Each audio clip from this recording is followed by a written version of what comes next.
Bismillahirrahmanirrahim. Assalamualaikum warahmatullahi wabarakatuh.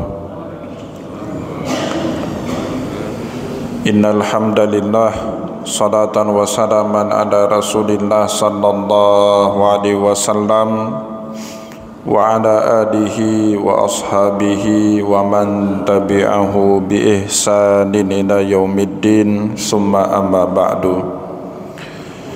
Puji dan syukur senantiasa dan tidak pernah bosan-bosannya kita panjatkan kehadirat Sang Maha Pencipta Allah Subhanahu wa taala, yang mana dengan limpahan karunia-Nya, rahmat-Nya, hidayah-Nya serta anugerah-Nya kepada kita semua, kita kembali masih diberikan kesempatan, kesehatan dan usia panjang oleh Allah untuk sama-sama dan senantiasa mengabdikan diri kita di jalannya dengan menjalankan segala perintahnya dan menjauhi semua larangannya. Salawat dan salam juga tidak pernah lupa pula kita hanturkan kepada junjungan alam Nabi besar Muhammad sallallahu alaihi wasallam, di mana beliau telah bersabda dalam sebuah hadisnya, taraktum fikum amrayni la in tamassaktum bihima lan tadillu abada, kitaballahi wa sunnati. Telah aku tinggalkan kepada kalian dua pusaka, yang jika kalian berpegang teguh kepada dua pusaka itu niscaya tidak akan pernah tersesat selama-lamanya. Al-Quran kitabnya Allah dan hadis sunnahnya Rasulullah sallallahu alaihi wasallam. Bapak Ibu kaum muslimin dan muslimat yang dimuliakan oleh Allah, insyaallah pada pertemuan subuh yang barokah ini, sambil kembali kita niat iktikaf di rumah Allah, mari sama-sama kita kembali melanjutkan pengajian hadis kita dengan kitab Sahihul Bukhari karya Imam Abu Abdillah Muhammad bin Ismail bin Ibrahim bin Mughirah bin Bardizbah Al-Bukhari Asy-Syafi'i rahimahullahu ta'ala anhu. Dan insyaallah pada kesempatan subuh yang barakah ini kita kembali akan melanjutkan pembahasan hadis pada kitab yang ketiga, Kitabul Ilmi, bab yang ketujuh, babun ma yuzkaru fil munawalah, bab hadis apa saja yang disebut dalam munawalah. Munawalah itu metode cara penyampaian ilmu oleh Rasulullah dengan cara menulis pesan-pesan atau ajaran-ajaran agama dalam satu lembaran kertas, yang kemudian nanti diminta oleh Rasulullah untuk dibacakan lembaran kertas tersebut di suatu tempat dan disampaikan kepada orang lain di tempat tersebut. Nah, itu disebut dengan munawalah. Jadi Bapak Ibu, ada 8 metode menurut para ulama cara Nabi Muhammad sallallahu alaihi wasallam menyampaikan ilmu kepada para sahabat. Tentu pada saat itu belum ada metode YouTube ya, atau metode media sosial. Nah, ada simaah. Simaah itu para sahabat hadir langsung dalam majelis ilmu Rasulullah dan mereka mendengar langsung nasihat atau ajaran-ajaran agama yang disampaikan oleh Rasulullah. Ada yang namanya wasiyah. Rasulullah SAW secara khusus berwasiat kepada sahabat yang ada di depannya. Biasanya menggunakan kata usikum, ya, usikum wa nafsi bitaqwallah faqad fazal muttaqun. Ada juga kitabah. Sahabat Rasulullah tertentu yang tidak kuat ingatannya diizinkan oleh Rasulullah menulis hadis yang beliau ucapkan atau yang beliau ajarkan kepada para sahabat. Padahal Bapak Ibu, hukum umumnya di masa hidup Rasulullah, Nabi Muhammad tidak pernah mengizinkan para sahabat untuk menulis apapun yang keluar dari mulut Rasulullah kecuali hanya ayat Al-Quran saja. Jadi Rasulullah menyatakan dengan tegas dalam salah satu instruksinya, man kataba anni syai'an falyamhuhu, barang siapa yang pernah mencatatkan sesuatu dari mulutku ini maka hendaknya dihapus.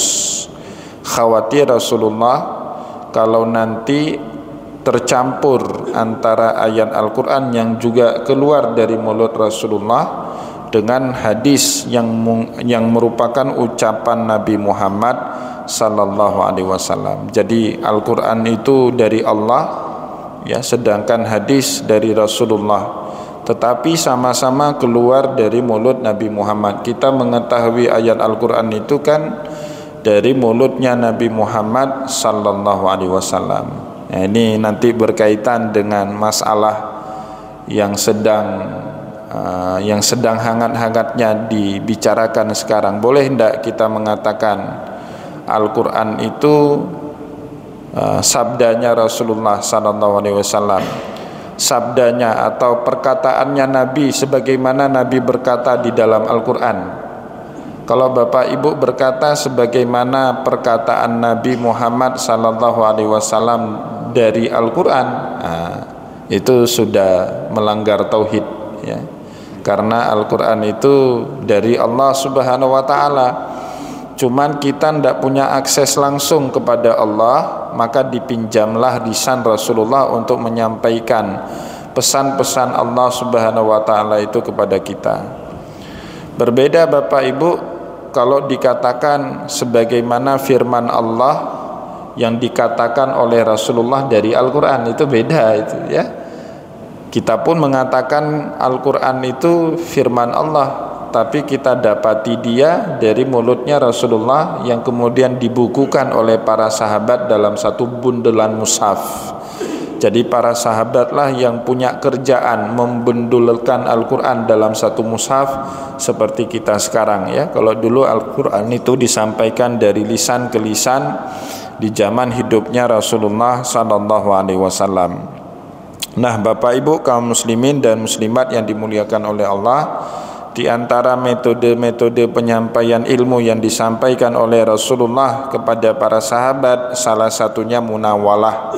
Munawalah itu catatan-catatan atau tulisan-tulisan yang diberikan Rasulullah kepada sahabat-sahabat tertentu dan kemudian diminta oleh Rasulullah kepada sahabat tersebut untuk menyampaikan kembali apa yang telah ia tulis itu kepada sahabat yang lain di tempat yang jauh. Nah, itu disebut dengan metode munawalah.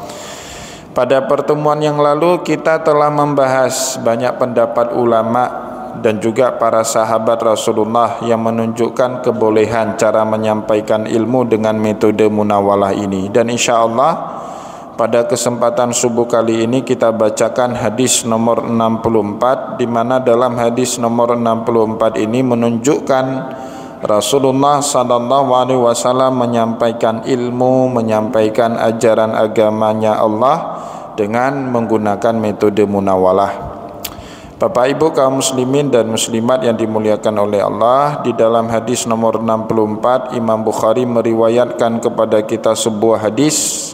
Haddatsana Ismail bin Abdullah qala haddatsani Ibrahim bin Sa'ad an Shalihin an Ibnu Syihab Az-Zuhri an Ubaidillah bin Abdullah bin Utbah bin Mas'ud anna Abdullah bin Abbas akhbarahu anna Rasulullah sallallahu alaihi wasallam ba'atha bi kitabihi rajulan wa amarahu an yadfa'ahu ila adhimil bahrain.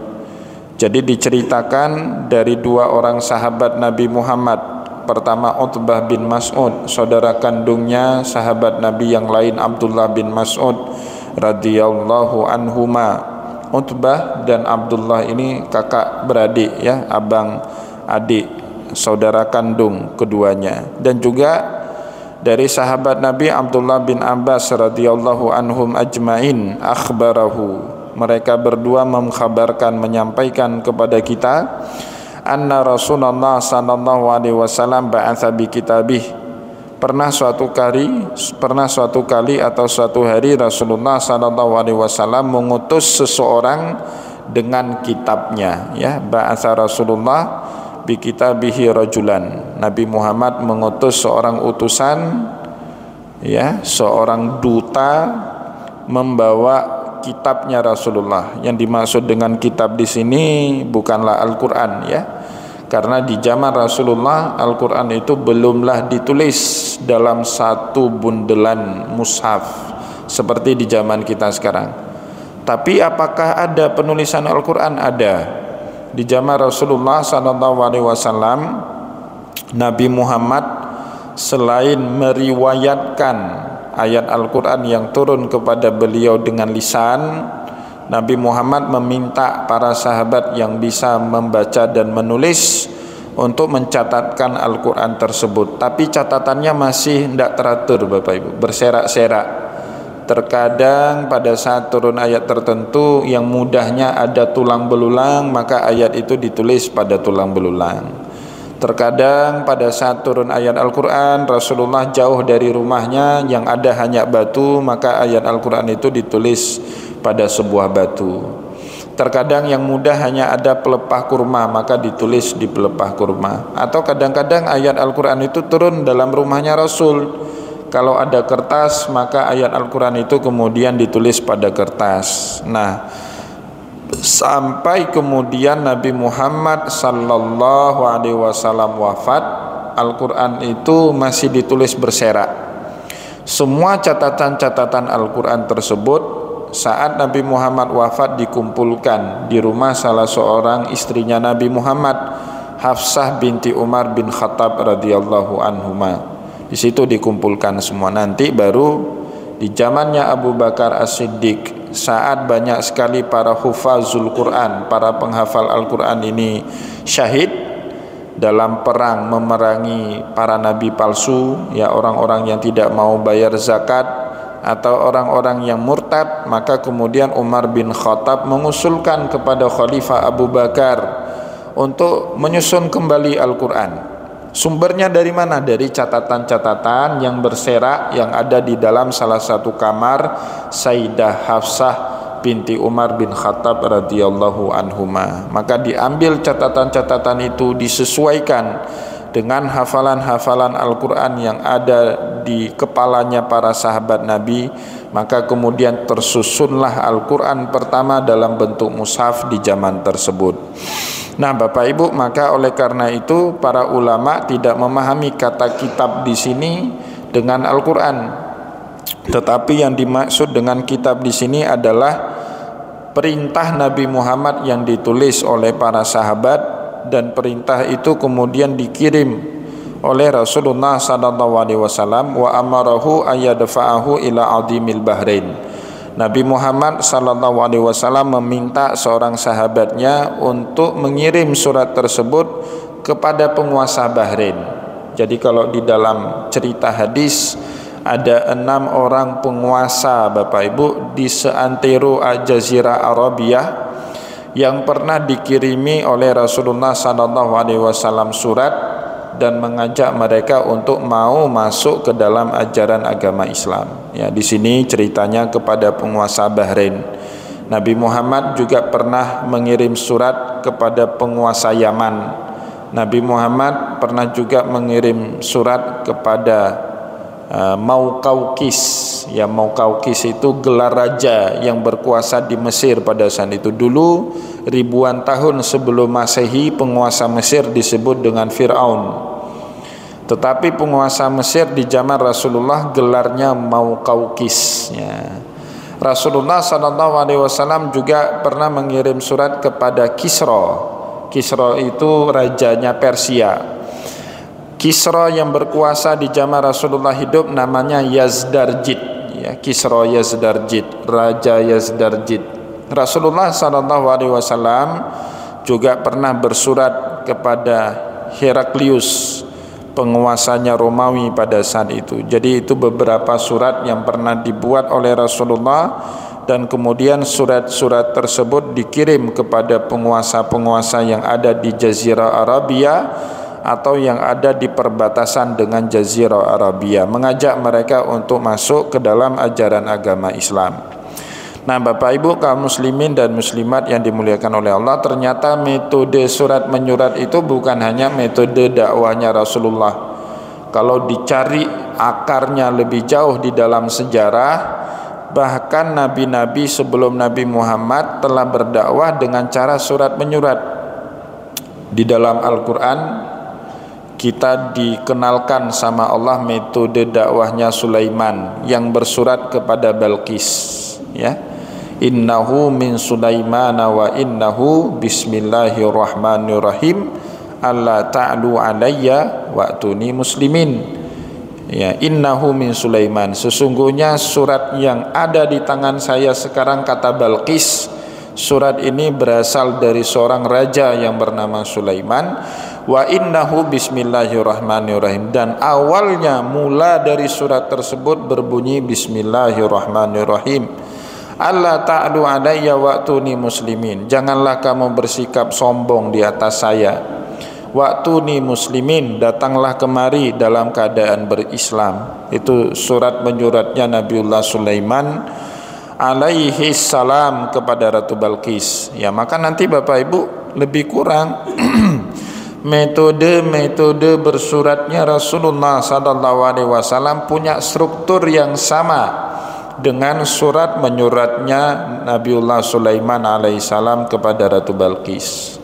Ya, kalau sekarang Bapak Ibu mau temukan teks naskah surat tersebut, ada di Museum Tokapi, ya, di Turki sana. Di Museum Tokapi itu tersimpan dengan baik surat menyuratnya Rasulullah kepada Kisra Yazdarjid, surat menyuratnya Rasulullah kepada Muqawqis Adimul Masri, penguasanya Mesir.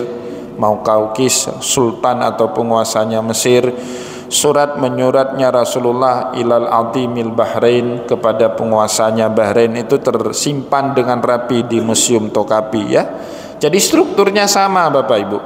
Rasulullah SAW selalu memulai dengan basmalah, dan juga kemudian memperkenalkan identitas pengirim surat itu, ya. Bismillahirrahmanirrahim. Innahu min Muhammadin Rasulillah sallallahu alaihi wasallam, dengan nama Allah yang Maha Pengasih lagi Maha Penyayang. Ini surat berasal dari Muhammad, utusannya Allah. Sama kan kayak struktur suratnya Nabiullah Sulaiman alaihissalam. Innahu min Sulaiman wa innahu bismillahirrahmanirrahim. Ada identitas pengirim surat. Jadi bukan surat kaleng. Menurut saya itu orang yang beraninya dengan surat kaleng itu pengecut Bapak Ibu. Dulu di sekolah itu kan ada kotak Pak, ya.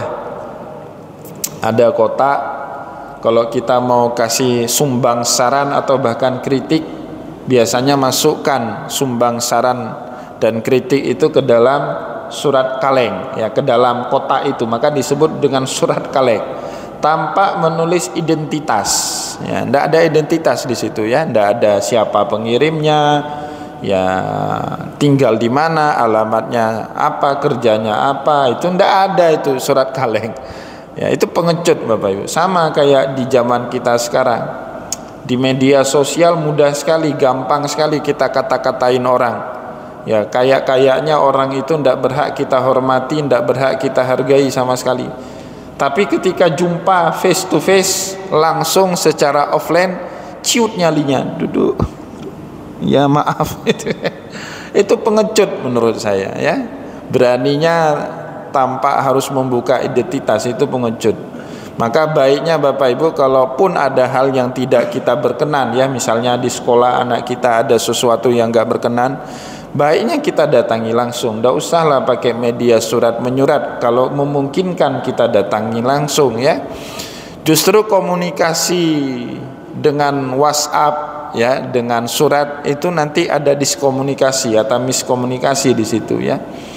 Padahal maksudnya bertanya, tapi karena bacanya dinadai, ya, dinadai. Pak, beda kan orang bertanya, mau kemana? Itu beda dengan tanya mau kemana. Nah, itu beda Pak.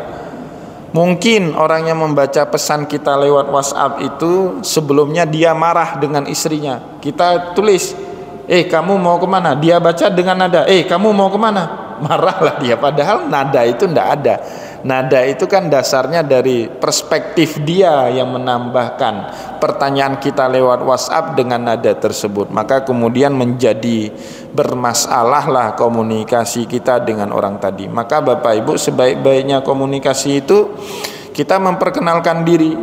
Ya, sekarang juga orang kadang-kadang nggak tahu etika komunikasi. Terutama saya sering berhadapan dengan mahasiswa, Pak. Nggak kita kenal nomornya, kita juga nggak simpan nomornya, tiba-tiba datang, Pak mohon maaf saya mau ketemu. Siapa dia? Dia nggak memperkenalkan dirinya, siapa, mahasiswa mana, kan prodi apa, ngambil mata kuliah apa, dia nggak memperkenalkan dirinya, tiba-tiba aja, kapan bapak punya waktu saya mau ketemu, ini siapa ini? Itu tidak ada etika namanya. Maka Rasulullah SAW mengajarkan kepada kita etika itu. Dalam surat menyurat pun harus ada identitas, ya. Maka Rasulullah SAW menulis surat, Bismillahirrahmanirrahim, Innahu min Muhammadin Rasulillah. Bismillahirrahmanirrahim. Ini surat dari Muhammad, utusannya Allah. Aslim taslam, berislamlah kamu, maka kamu akan selamat. Yu'tikallahu ajran marratain, maka kamu akan diberikan pahala 2 kali lipat sama Allah. Fa in abaita falakal ismul majusiyin, jika kamu abai maka kamu akan mendapatkan dosa-dosanya orang Majusi. Nah Bapak Ibu, saat itu di zaman hidupnya Rasulullah, Bahrain itu negara Arab, ya, penutur bahasa aslinya itu bahasa Arab. Tapi Bahrain itu berada di bawah kekuasaan orang-orang Parsia, ya. Maka di sini diceritakan kemudian, fadafa'ahu adimul Bahrain ila Kisra. Surat Nabi Muhammad kepada penguasa Bahrain itu diteruskan oleh penguasa Bahrain kepada Kisra. Kisra itu penguasanya Persia. Jadi ada beberapa wilayah Arab pada saat itu tunduk di bawah kekuasaan Parsia. Dan juga sebahagian wilayah Arab yang lainnya tunduk di bawah kekuasaan Romawi, ya. Jordania pada saat itu menjadi salah satu ibu kota Romawi Timur, ya. Maka di Jordan itu Pak, di kota Amman, sampai sekarang ada yang namanya Philadelphia. Orang Romawi menyebutnya Philadelphia, orang Arab menyebutnya Kasrul Bayda, Istana Putih, White House, ya. Di atas bukit di tengah-tengah kota Amman itu ada yang disebut dengan Kasrul Bayda, Istana Putih atau White House. Itu tempat dulu Heraklius berlibur di musim panas. Jadi Heraklius kalau sudah musim panas, salah satu tempat liburannya itu kota Amman. Dia buat istana yang bagus sekali, yang dia namakan dengan Kasrul Bayda atau disebut dalam bahasa Romawi dengan Philadelphia.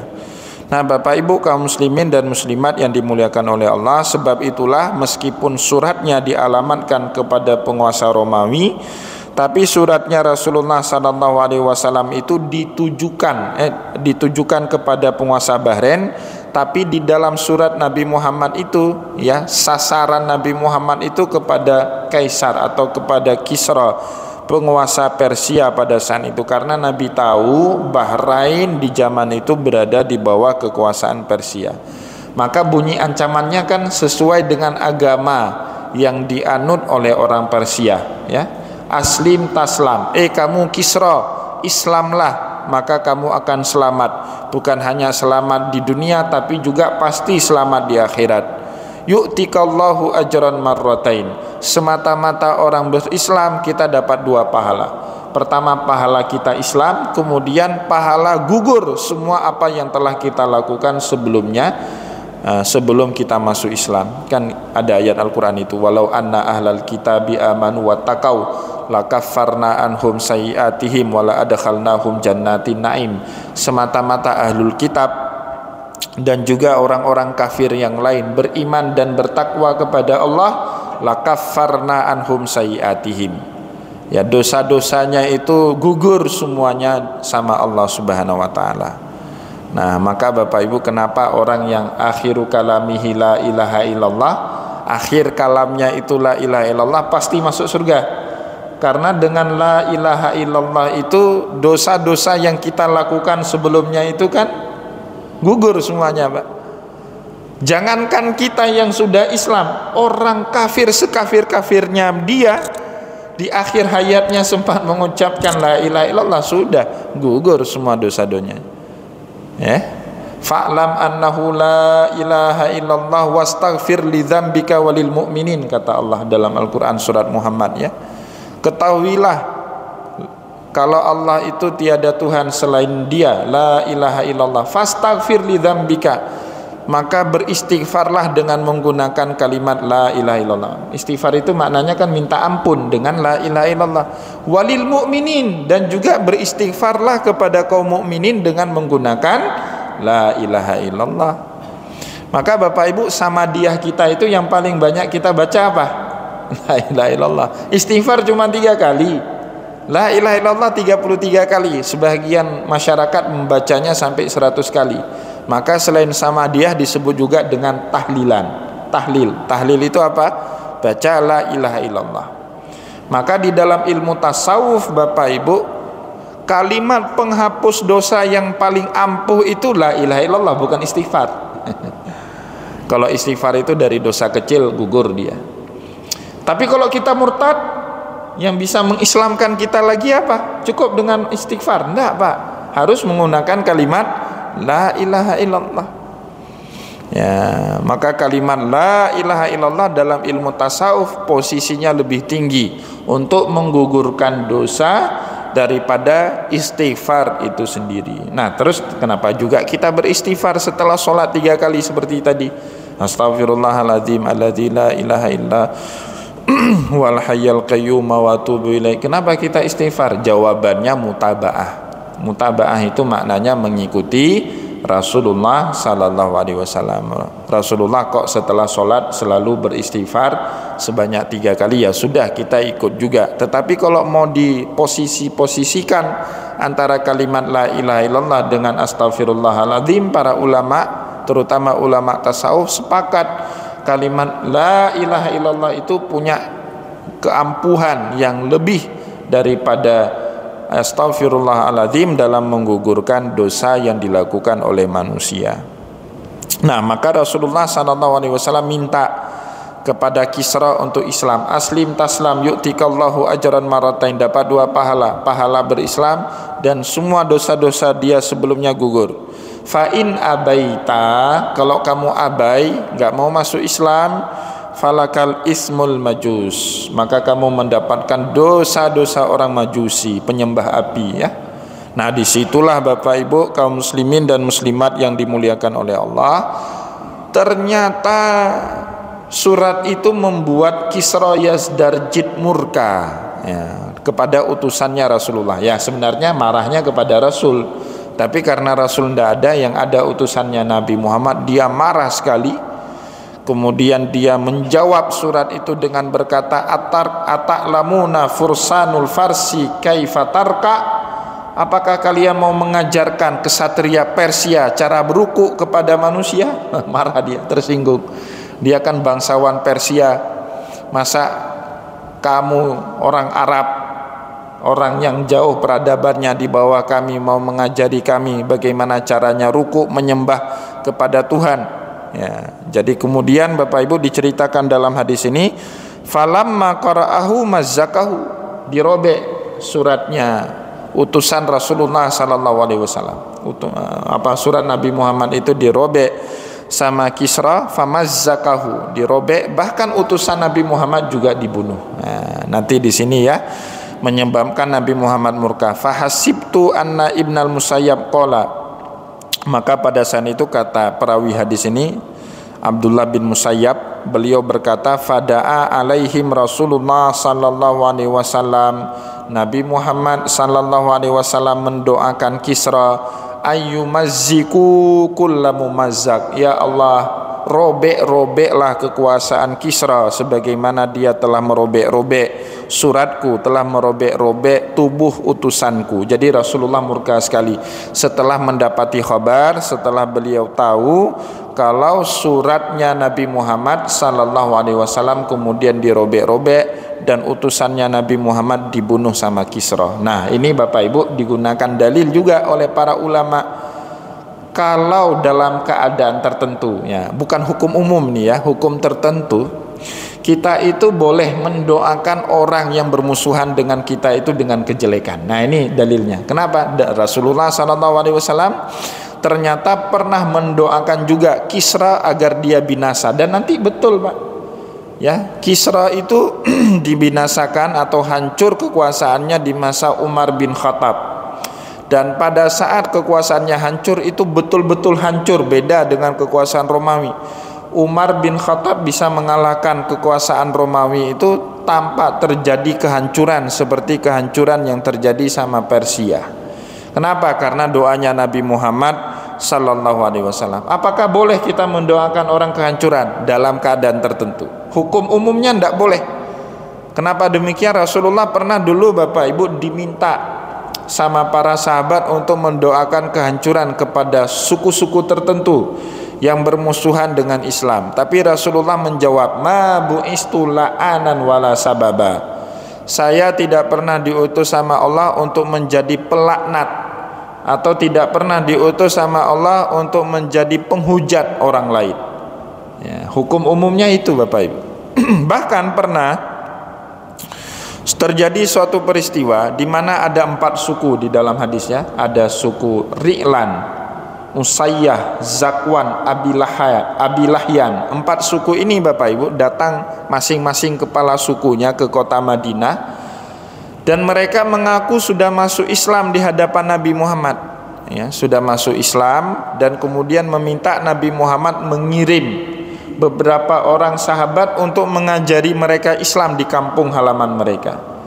Dipilihlah sab'inal qura, 70 orang ahli baca Al-Quran oleh Nabi Muhammad untuk menjadi pendakwah di 4 kampung suku tadi, Ri'lan, Usayyah, Zakwan, Abilahyan. Dikirim ke situ.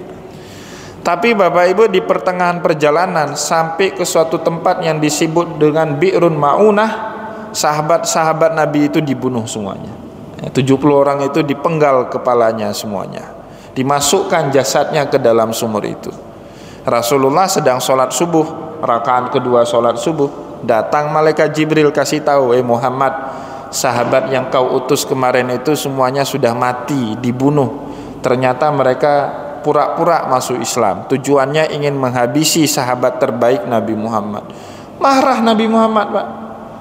Setelah beliau ruku, beliau i'tidal, ya, setelah baca doa i'tidal Rabbana walakal hamdu rakaat kedua sholat subuh, beliau angkat doa, dan itu menjadi cikal bakal doa kunut. Tapi doa kunut pertama bukan seperti kita baca tadi, Allahumma syattid samlahum wa farriq jam'ahum wa zalzil aqdamahum Allahumma la'inhum Allahumma adzibhum. Itu isi doa kunutnya Nabi Muhammad. Allahumma syattid syamlahum, ya Allah, lemahkanlah kekuatan musuh-musuhku. Wa farriq jam'ahum, pencarkanlah jamaahnya mereka, cerai-beraikanlah jamaah mereka. Wa zalzil aqdamahum, lemahkanlah kaki-kaki mereka, ya.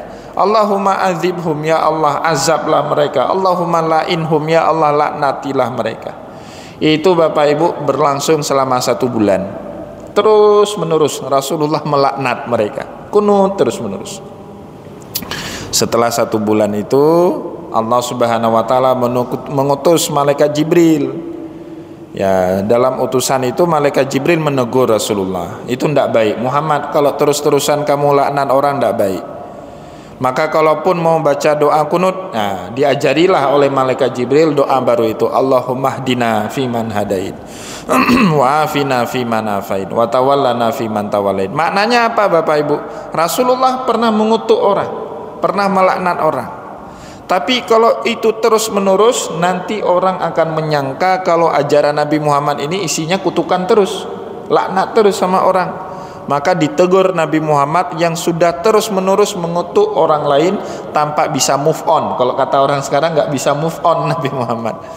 Maka doanya diubah sama Allah dengan doa yang lebih baik. Allahumma hdina fiman hadait. Ya Allah, berikanlah kami petunjuk kepada jalan-jalan yang Engkau tunjuki. Wa afina fiman afait. Dan berikanlah kami afiah kepada hal-hal yang Engkau simpan banyak afiah di situ, ya. Wa tawallana fiman tawallait, palingkanlah kami dari hal-hal yang tidak seharusnya kami lakukan. Ya, sampai waqina wasrif anna bi rahmatika syarra ma qadait. Lindungilah kami dari segala hal yang takdir buruk yang telah Engkau tetapkan dalam kehidupan kami. Itu doa yang kemudian dikoreksi sama Allah dari Rasulullah sallallahu alaihi wasallam. Begitu juga setelah perang Uhud, Bapak Ibu, Nabi Muhammad itu luka parah setelah perang Uhud. Jadi dalam hadis disebut kasarat sujja wajahu kasarat rabaiyatahu wasalladamuhu.